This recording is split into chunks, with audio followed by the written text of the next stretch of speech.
উঠতে ইচ্ছা করে না? কয়টা বাজে? স্বপ্নে কারে দেখতেছিলা? মাহফুজা ভাবিকে? প্রতিদিন যখন অফিসে যাও সে তো তখনই বাজার করে বাসায় ফিরে, তখন তো তাকে দেখো, এই দেখে স্বাদ মিটে না? আরে না, এত মানুষ থাকতে আমি মাহফুজা ভাবিলে কেন সবটা দেখবো? একটা কথা বলবা না, একদম চুপ। শুধুমাত্র তোমার জন্য আমার মেয়ে প্রত্যেকদিন স্কুলে যেতে দেরি হয়। তুমি তো দেরি করোই করো, আমার মেয়েরও দেরি হয়ে যায়। বন্ধুর অফিস থেকে তোমার বন্ধু তোমাকে কিছু বলে না? এখনো চাকরিটা টিকে আছে? আসসালামু আলাইকুম ভাবি। ওয়ালাইকুম আসসালাম। আজকে কিন্তু ভাই আপনাকে অনেক হ্যান্ডসাম লাগছে। থ্যাংক ইউ ভাবি। আসলে আপনার দেখার চোখ সুন্দর, তাই এরকম বলতেছেন। আজকে আপনাকেও দেখতে সুন্দর লাগতেছে। কি যে বলেন ভাই, আমি যাই। বাবা তুমি এই আন্টির সাথে কথা বলছো কেন? নানা তোমাকে এই আন্টির সাথে কথা বলতে নিষেধ করেছে। দাঁড়াও, মামাকে নিতে আসো, আমি মামাকে সব বলে দিব। না না মা, আমাকে সব বলতে হয়? তাহলে আমাকে আইসক্রিম কিনে দাও। ওরে বাবা রে, নিজের বাপে ব্ল্যাকমেল করতেছস? ঠিক আছে, দাদি চাইলে না আমি মামাকে আমি সব বলে দিব। না না না না, ঠিক আছে ভাই, একটা আইসক্রিম দেন তো। এটা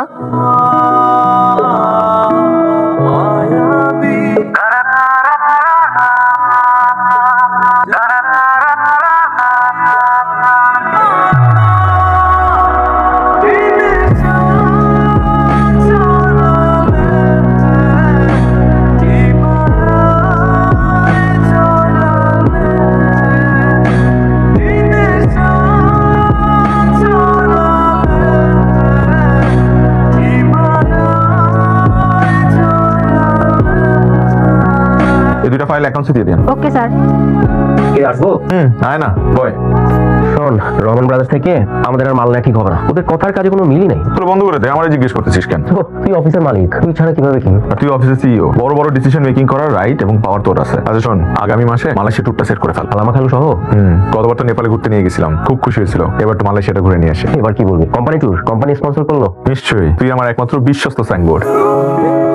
এগুলো কি নিয়ে আসছো? বাজার, তুমি যা জানতে বলছিলে সব নিয়ে আসছি। সবজি, মাছ, ইলিশ। বাজার, সবজি, মাছ এই পর্যন্তই তো আনতে বলছিলাম। এই গুড়া চিনি কেন নিয়ে আসছো? ওই রাতে কম দামে পাইছি তাই নিয়ে আসছি। তো তুমি জানো না বাসায় কোনো কাজের মেয়ে নাই? কেন নিয়ে আসো এগুলো? এখন এই রাতের বেলায় মাছ কে কাটবে? তুমি কাটবা? না, ওই শুধু ইলিশ মাছ রান্না হবে তাই ভাবলাম যে সাথে যদি একটু লাউ চিংড়ি হয় না, দেখতে কিন্তু খুব ভালো লাগবে। লাউ চিংড়ি। খাওয়া দাওয়ার পর একটু দই খেলে খাবারটা হজম হয় খুব ভালো। দই খেয়ে খেয়ে সুগারটা হাই করো। আর কি বলো, রোজ রোজ খাচ্ছি নাকি? সপ্তাহে একদিন দুদিন খেলে কিচ্ছু হয় না। এই যে দই, দাও দাও, এটা খুবই মজা। মা, আমাকে অল্প দিও। না না, তুমি নাও, আমি হাড়ি থেকে খাবো। হাড়িটা আমাকে দিও। এই না না, তুই হচ্ছে হাড়ি পাবি না। কেন? গতবার তুই খেয়েছিস, এবার আমি আর দাদু ভাই মিলে দইয়ের হাড়িটা ছেটে পুটে খাও, তাই না দাদু ভাই? সেই মজা হবে। তুই কি কি অবস্থা খেলার? টান টান উত্তেজনা? এই পেঁয়াজু করছো? আরে আস্তে, মাত্র ভেজে নিয়ে আসলাম, গরম না।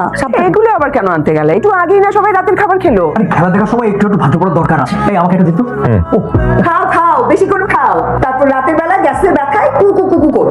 আচ্ছা ভাই, একদিন খেলে কিছু হবে না, আমি ওষুধ খাইয়ে দিব। বাবা খান তো, অসুবিধা নেই। আচ্ছা গোল কি দিয়েছে? হবে হবে, আজকে কিন্তু ব্রাজিলই জিতবে। হ্যাঁ, আমি কিন্তু আপনার দলে। জিতবে জিতবে এবার।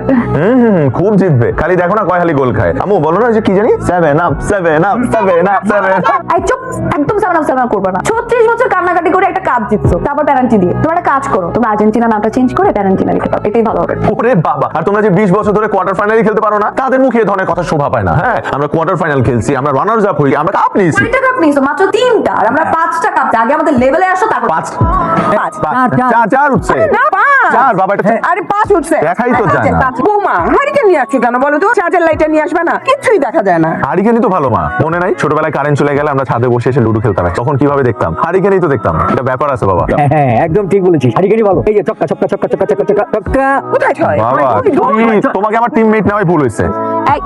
কি বাবা, আপনার ছেলে কিন্তু চাল চুরি করে। মোটেও না, তোমরা সবাই মিলে বাবাকে হারাতে চাও। রাইট? তাই না? বাবা বাবা, আর মা কিছু করে না। কি ব্যাপার, রেজিস্ট্রেশন কি বন্ধ? এখন বুক আছে। দুজনের সিট হবে না? সরি, আমাদের স্যার লাঞ্চ অর্ডার তার ফ্যামিলির জন্য বুক করে রেখেছেন। চলো পাশেরটাই দেখো। আমি ব্রাউনি খাবো না, আমি আইসক্রিম খাবো। আইসক্রিম খাওয়া যাবে না, ঠান্ডা লাগবে তোমার। আচ্ছা থাক না, আইসক্রিম খেতে যাচ্ছে, আইসক্রিম খাবে। আমাদের ব্রাউনির সাথে আইসক্রিম আছে, আপনি চাইলে মিক্স করে নিতে পারেন। ও তাহলে মিক্স করে দেন। জি স্যার, ওকে। 5টা দিবেন। ওকে। আচ্ছা, আমি একটা জিনিস বুঝলাম, তখনই তুমি আমাদেরকে নিয়ে খেতে বের হও, তখন যে রেস্টুরেন্টে যাই সেই রেস্টুরেন্টই ফাঁকা থাকে। হ্যাঁ রে রাকিব, আমি না এটাও খেয়াল করেছি, মানে যখনই আমরা একসাথে কোথাও খেতে যাই ওই রেস্টুরেন্টে আমরা ছাড়া কোনো কাস্টমারই নেই। লাকিলি হয়তো বা হয়ে যায়, তোমাদেরকে নিয়ে যখন খেতে আসি তখন অন্যরা কেউ খেতে আসে। কিন্তু ভালোই লাগছে যে আশেপাশে কোনো মানুষ নেই, আমরা আমাদের মতো করে খেতে পারতেছি। দেখো ভালোবাসা কত নিম্নগামী হয়। নাতনির প্রতি দাদা দাদির ভালোবাসা কত শুদ্ধ, কত সুন্দর।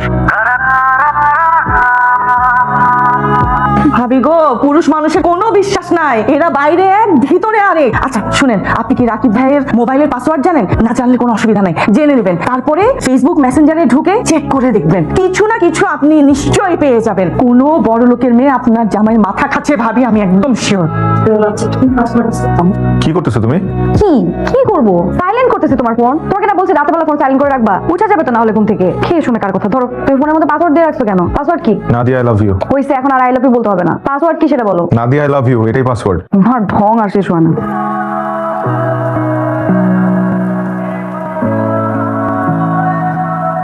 ওইদিকে চলেন। হ্যালো, কি বলেন ভাবি আপনি এগুলা? শোনেন না ভাবি, আজকে রাকিব ভাই যখন বের হইছে আমি রাকিব ভাইকে ফলো করছি। রাকিব ভাই মনে হয় বুঝে গেছে আমি যে ফলো করতেছি। অফিসে গিয়ে দেখেন নিশ্চয়ই রাকিব ভাই আজকে কোথাও ফষ্টি নষ্টি করতে গেছে। ভাবি ভাবি আমার কথা তো বিশ্বাস হচ্ছে না। যেদিন কোনো অঘটন ঘটবে এই মাহফুজার কথাই মনে পড়বে ভাবি। এক্সকিউজ মি, আমি মিস্টার রাকিবের সাথে দেখা করতে আসছি। আমি মিসেস রাকিব। ও শিওর ম্যাম, উনি কি আছেন? ভাবি আপনি ও ভাই আসসালামু আলাইকুম। কি মনে করে? এই আসলাম আর কি রাকিবের সাথে দেখা করতে। আর রাকিবের সাথে ও আছে, অ্যাকাউন্ট রুমে দিকে আছে। ভাবি আপনি একটু ওয়েট করেন, আমি দেখি। আসেন মা, চলো। ওকে স্যার, কি ঠিক আছে, আপনি সবসময় বলেন ঠিক আছে। ভূত দেখছিস নাকি? আরে তার থেকেও সিরিয়াস, ভাবি আসছে। নাদিয়া, নাদিয়া অফিস আসছে? আমাকে তো বলে নাই। ও যে অফিস আসবে আমি তো জানি না। তাড়াতাড়ি কর। স্যার আমি আছি। তাই দাঁড়ান, আপনি এখানে আসেন। স্যার? আপনি এখানে আসেন, আমার চেয়ারে এসে বসেন। আরে যা বলতে সেটা করেন না, পাস করেন, পাস পাস। আমি আপনার চেয়ারে। আরে ভাই বসেন না রে ভাই। হ্যাঁ চুপ, হ্যাঁ আমি ঠিক আছে। হ্যাঁ তামিল ভাই, আরে তুমি নাদিয়া অফিসে আজকে না বলে হুট করে? বললাম না, ভাবি তোকে সারপ্রাইজ দিতে আসছে। What a pleasant surprise. হ্যাঁ তামিল ভাইয়ের অফিসে কখনো দেখা হয় নাই। হয় নাই? না এই জন্য। ও হ্যাঁ, তাই তো, তুমি তো অফিসেই আসো নাই কখনো। হ্যাঁ অনেক সুন্দর করে করছো, অনেক বড় অফিস। তুমি কি বলতে চাচ্ছ এটা শুধু সামিউল ভাইয়ের অফিস? এটা কি আমার অফিস না?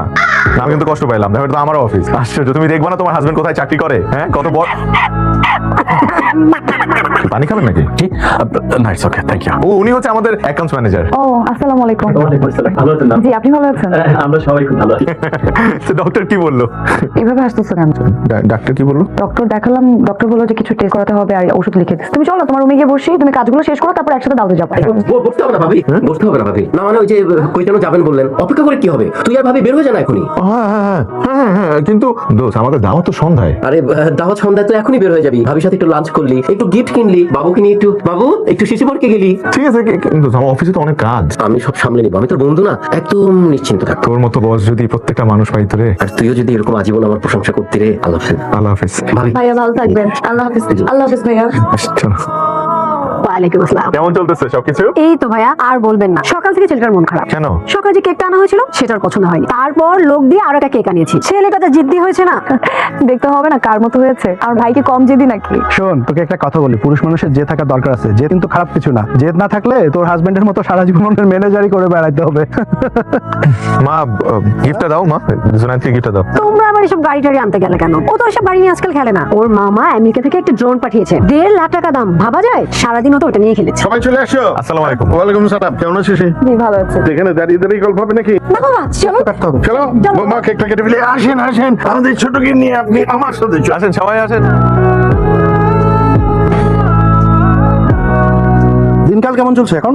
জি ভালো ভাইয়া। আর কতদিন এরকম অন্য চাকরি করবা? চাকরি করা মানে জানো তো? চাকরি করা মানে হচ্ছে চাকরের মতো কাজ করা। আমি বুঝি না তোমরা এখনকার ছেলেপেলেরা কেন যে মানে শুধু চাকরির পেছনে ছোট। বুঝলেন বাবা, দেশে শুধু চাকরিজীবী পাওয়া যায়, উদ্যোক্তা আর পাওয়া যায় না। ভাইয়া ও কিন্তু এখন সিনিয়র ম্যানেজার, ভালো অবস্থায় আছে। সিনিয়র ম্যানেজার হয়ে তো জামাই কয় টাকা বেতন পায়?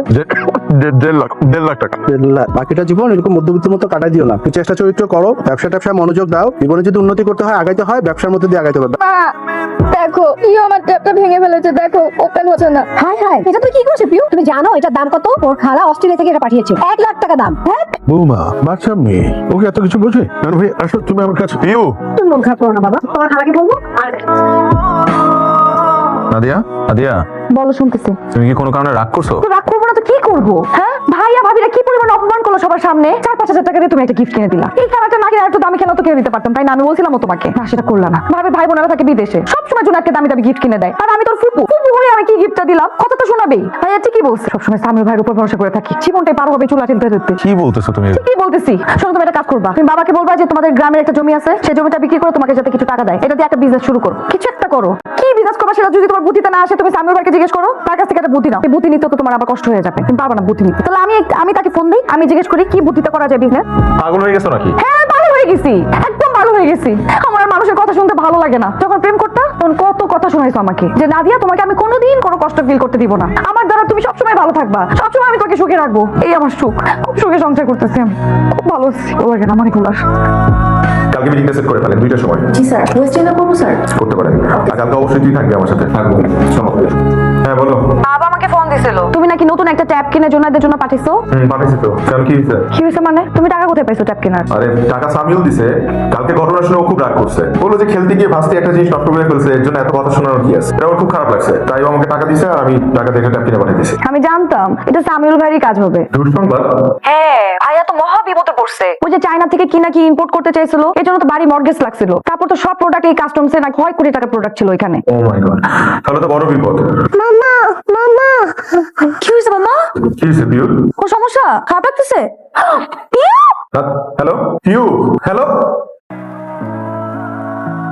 সবই প্রথম ভাই, আপনাদের বাচ্চার হার্টে একটা ছিদ্র। হার্টে ছিদ্র মানে? হঠাৎ করে হার্টে ছিদ্র কোথা থেকে আসলো? না না, হঠাৎ করে না, এটা জন্মগত। বাচ্চা যখন ছোট থাকে তখন ইন্ডুক্টেড পাওয়া যায় না, বড় হলে যখন একটু হালাকি করে তখন করে তখন আবার হবে। কি বলতেছেন?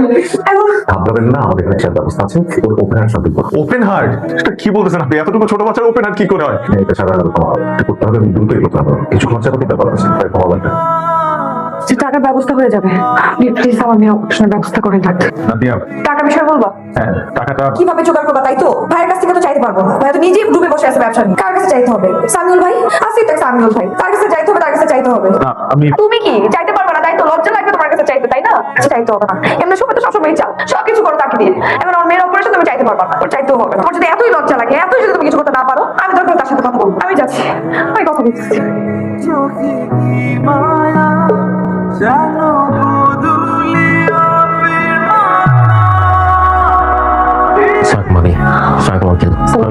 ভাবি, পিউ এখন কেমন আছে?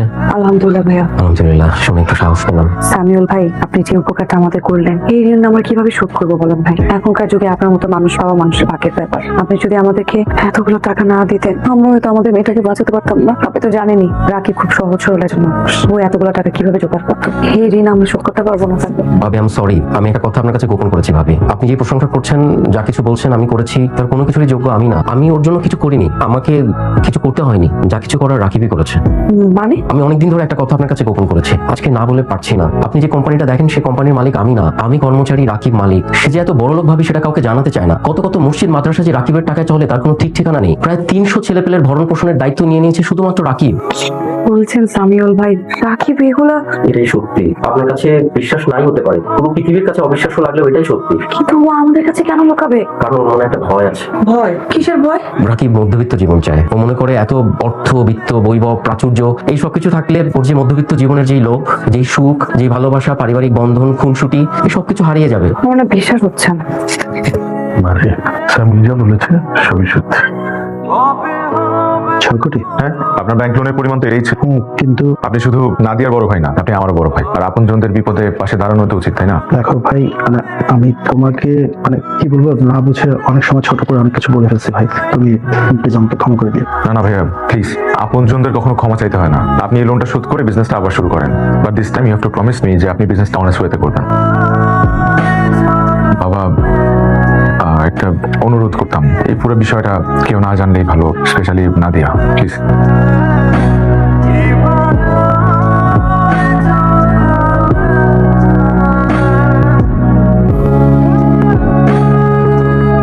একটা কথা বলি, আমাদের পিওর মতো তো এমন অনেক বাচ্চারা আছে যাদের খুব রোগ হয়, তাই না? হ্যাঁ হয়। তাদের মধ্যে তেমন অনেক গরিব মানুষও আছে যারা টাকার অভাবে তাদের সন্তানের চিকিৎসা করতে পারে না। হ্যাঁ, এমন অনেক মানুষ আছে, যেমন অনেক বাচ্চা আছে। আচ্ছা শোনো না, আমরা তো আলহামদুলিল্লাহ খুব ভালো আছি, আমাদের তো আর এত কিছু দরকারও নেই। তুমি তোমার ফাউন্ডেশন থেকে একটা হসপিটাল দাও না, যেখানে গরিব মানুষেরা ফ্রিতে চিকিৎসা করতে পারবে, টাকার অভাবে কারো সন্তানকে হারাতে হবে না। তোমার চিন্তা ভাবনা এত সুন্দর, এটা তো আমার জানা ছিল না। আমি সত্যি ভাগ্যবান, তোমার মতো একটা মানুষকে আমার জীবন সঙ্গী হিসেবে পেয়ে। কোটিপতি হওয়াটা গর্বের হতে পারে, কিন্তু মানুষ হওয়াটাই আসল সম্পদ। জীবন চালানোর জন্য যতটা দরকার ততটাই যথেষ্ট, আর যেটা বাড়তি থাকে তা মানুষের কল্যাণে দিলেই টাকার সত্যিকারের মূল্য পাওয়া যায়।